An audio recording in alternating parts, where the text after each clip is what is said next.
तुम्हारी फाइलों में गांव का मौसम गुलाबी है, ये आंकड़े झूठे हैं, ये दावा किताबी है। अदम गौंडवी साहब का ये जो शेर है, ये बहुत सालों पहले लिखा गया था। और दोस्तों, इस शेर की सबसे अच्छी बात ये है कि ये आज तक हुक्मरानों के साथ चलता आया है। हुक्मरानों का मतलब जो सत्ताधीन जो होते हैं, जो सरकारें चलाते हैं, बड़े ओहदे के लोग। और इसी के साथ मैं नितिन शर्मा आपका सृष्टि क्लासेस नौर के ऑनलाइन प्लेटफॉर्म पर बहुत बहुत स्वागत करता हूं। रुख करते हैं हमारी नई खबर पर, और जो हमारे बेरोजगारों को लेकर सरकार ने बिल्कुल एक तपती रेत पर कुछ ठंडे फुहारे छींटे देने का काम किया है।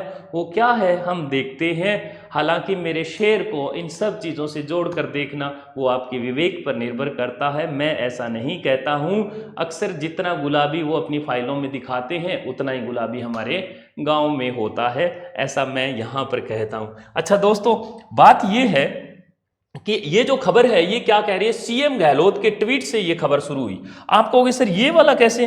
अच्छा, इसका माजरा जो है वो कुछ इस तरह से बता रहे हैं कि ये जो ट्वीट आया, और इस ट्वीट में इन्होंने क्या कहा कि प्रतियोगी परीक्षाओं में पारदर्शिता लाने के उद्देश्य से सरकार ने जो प्रावधान 5 साल का था उसको बढ़ाकर 10 साल कर दिया। या यूं कहें कि इन्होंने 5 से 10 साल की सजा और 10 लाख से 10 करोड़ का अर्थ दंड करा है। परंतु अब ये कह रहे हैं कि संशोधन कर पेपर लीक में एक ऐसा विधेयक लाएगी सरकार जिसमें उम्र कैद का भी प्रावधान होगा, और इसको पूरा का पूरा जो निर्देशित कर दिया गया आरपीएससी को, डीओपी यानी दिल्ली, ये जो है डिपार्टमेंट ऑफ पुलिस है, और हमारे अधीनस्थ बोर्ड को, और जितने भी हिताधिकारी हैं उन सबको। देखो, खबर बांच लेते हैं, मैं आपको इसका मर्म भी समझा दूंगा, सरकार ऐसा क्यों कर रही है और ऐसा करने के पीछे की बहुत सारी वजहें क्या है। मेरे साथ बने रहना इस वीडियो में, 2 से 3 मिनट का रहने वाला है। परंतु अगर आप हमारे परिवार का हिस्सा अभी तक नहीं बने हो तो देखो, दुख होता है। आप हमारे अपने हैं, हम आपके हैं, और फिर भी हम एक परिवार का हिस्सा नहीं है तो गलत बात है। तो इधर वाला लाल वाला बटन दबाओ और हमारे परिवार का हिस्सा बन जाओ। हमने कहा प्रदेश में नकल विरोधी कानून लागू होने के बावजूद पेपर लीक मामले सामने आ रहे हैं। मुख्यमंत्री अशोक गहलोत ने मंगलवार को ट्वीट कर जानकारी दी, जो मैंने बताया कि भाई साहब ऐसा विधेयक लाएगी सरकार। बताया जा रहा है चुनाव को देखते हुए सरकार ने ये कड़े कदम उठाए हैं। गहलोत जी ने मुख्य सचिव को भी, आरपीएससी, डीओपी, इनको सबको ये कह दिया है कि भैया इसके लिए करो खेल। अब मैं इसकी एक और वजह बताता हूं। जैसा कि हमारे राजस्थान पत्रिका जो पर्चा आता है सुबह सुबह आप चाय के साथ पीते, इनके अनुसार सचिन पायलट जो है उनकी 3 बहुत बड़ी शर्तें थी या डिमांड चल रही थी। उन्हीं की सत्ता में जो सरकार है कांग्रेस, और सचिन पायलट भी कांग्रेस से ही संबंध रखते हैं, उन्होंने ही माननीय मुख्यमंत्री जी से या सरकार से ये डिमांड करी थी कि ये जो पेपर लीक प्रकरण है इसमें कड़ी से कड़ी सजा का प्रावधान होना चाहिए। और ये देखो साफ लिखा हुआ है, सचिन पायलट की डिमांड से भी जोड़कर देखा जा रहा है। पायलट ने 3 प्रमुख डिमांड रखी थी, उनमें से एक पेपर लीक प्रकरण को रोकने के लिए कड़ी से कड़ी सजा। अब इसमें अशोक गहलोत जी ने तो ये कह दिया कि अधिकतम सजा का प्रावधान जो है वो उम्र कैद कर देंगे। परंतु मैं दोस्तों आपको कह रहा हूं, राजेंद्र जी राठौड़ जो नेता प्रतिपक्ष हैं वो ये कह रहे हैं कि नए कानून के तहत अब कितने पेपर लीक के आरोपियों को पकड़ा और सजा दिलाई। अच्छा, सवाल करने वाले तो करेंगे, यही तो है अभिव्यक्ति की स्वतंत्रता, हमारे लोकतांत्रिक देश की सबसे अच्छी खास बात दोस्तों। इससे अच्छी और हो नहीं सकती। आप बोल पा रहे हैं, हम लोग बोल पा रहे हैं, हम ट्वीट पे ट्वीट किए जा रहे हैं। परंतु सवाल ये उठता है कि क्या हमारे कटारा जी को, जो इनके साथ 2 और मुख्य आरोपी थे, उनको उम्र कैद की सजा होने वाली है? क्योंकि बुलडोजर भी चले, बहुत सारे ऐसे काम हुए, पर क्या कटारा जी को मिले? इसके बाद सबसे बड़ी बात है कि हमारे प्रदेश के जितने भी बेरोजगार इतनी मेहनत के साथ लगे रहते हैं, तो क्यों न जो उच्चाधिकारी सरकार बिठाए वहां पर ले जाकर उनमें ही कुछ फिल्टर लगा के भेजा जाए।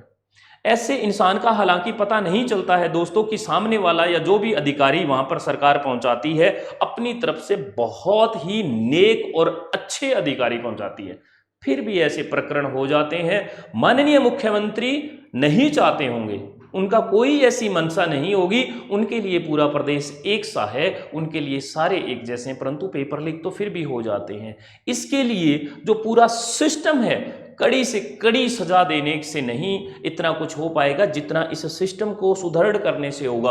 अगर आरपीएससी के यहाँ से पेपर बनता है तो ये जिस स्कूल में, जिस विद्यालय में दोस्तों ये जब पेपर आता है तो इसके बीच में हजारों कड़ियां होती है जहां पर पेपर लीक होने के बहुत सारे चांसेस होते हैं। क्या इन कड़ियों को, क्या इन सभी चेन सिस्टम को दुरुस्त किया जा सकता है? सरकार इस पर भी कुछ नया कानून लेके आ सकती है, सरकार इस पर भी कुछ नया ऐसा कर सकती है। नंबर 2 बात, आज तक सीएचएसएल का या हम कहें सीजीएल का या यूपीएससी का कभी एग्जाम नहीं लीक हुआ, आपने कभी सुना हो तो? परंतु उनकी, और जबकि ऐसा ये लिखित परीक्षाएं होती है, 7-7 10-10 दिन चलते हैं पेपर, और इतने सारे यूपीएससी एस्पिरेंट उनमें बैठते हैं और वो एग्जाम लिख के आते हैं, कभी पर्चे लीक नहीं होते। यहाँ पे ऑप्शनल होता है मामला और पर्चा लीक हो जाता है, कहते हैं 2-2 महीने पहले लोग बाग घर ले जाते हैं। बताओ, सरकार की ये जो होता ना, सरकार की जो नीतियां होती है वो साफ होती है, हम मानते हैं, परंतु फिर भी उनकी नीतियों के, यानी कहें कि दीपक के नीचे अंधेरा हमेशा रहता है। तो ऐसे बहुत सारे ऐसे अधिकारी होते हैं, इस सिस्टम को सुदृढ़ किया जा सकता है। ये जो उम्र कैद का संशोधन जो विधेयक लेके आ रही है, ये बिल्कुल स्वागत योग्य है। कम से कम उन लोगों को डर तो लगेगा जो कान में ब्लूटूथ लगा के किसी स्कूल के बाहर बैठे रहते हैं और वो सोचते हैं कि अंदर जो बैठा है उसको बताए रहे हैं, परंतु वहां पर जिन अधिकारियों की, जिन शिक्षकों की, जिन लोगों की ड्यूटीज लगती है, उनका उनके साथ जो है ना संबंध, या उन लोगों का ही उनको सपोर्ट, यही चीजें मरवाए देती है। लोग कानों की बालियां उतरवाते हैं और हाथों के कड़े उतरवाए देते हैं, अंगूठियां उतरवाए देते हैं, इससे तो कुछ होने जाने वाला है नहीं, क्योंकि कटारा जी तो बहुत पहले ही मोर्चा मार चुके थे। उसके बाद आप करते रहो, कितना ही करते रहो। सर्दियों के दिनों में आप हाफ बाजू टी शर्ट में बुला रहे हो, बच्चा ठिठुर रहा है, और अब आप उम्र कैद का ये प्रावधान लेके आ रहे हैं, बिल्कुल स्वागत योग्य है, परंतु कुछ कड़ियों को सुदृढ़ करने की बहुत आवश्यकता है। दोस्तों, आप सभी से यही गुजारिश रहेगी कि बिल्कुल आप इन सब चीजों के बारे में लगातार बेरोजगार होने के नाते आवाज उठाते रहें। आप उन सभी अपने राय मशवरे आप साझा कर सकते हैं हमारे कमेंट बॉक्स में कि आरपीएससी में पेपर बनने के बाद सरकार को ऐसे कौन से काम करने चाहिए जिससे पेपर लीक प्रकरण रोके जा सकते हैं। ये उम्र कैद का तो सरकार ने कर दिया है, अब आप बता दो कि क्या उन्हें फांसी की सजा दे देनी चाहिए? हमारे लोकतांत्रिक देश में ऐसा सोचते हुए नहीं कर सकते, क्योंकि ये बहुत बड़ा जघन्य अपराध नहीं है। और आप अपने कमेंट बॉक्स में अपनी राय जरूर आप दीजिएगा। आपकी राय का बहुत बहुत स्वागत है। बहुत बहुत धन्यवाद, बहुत बहुत शुक्रिया।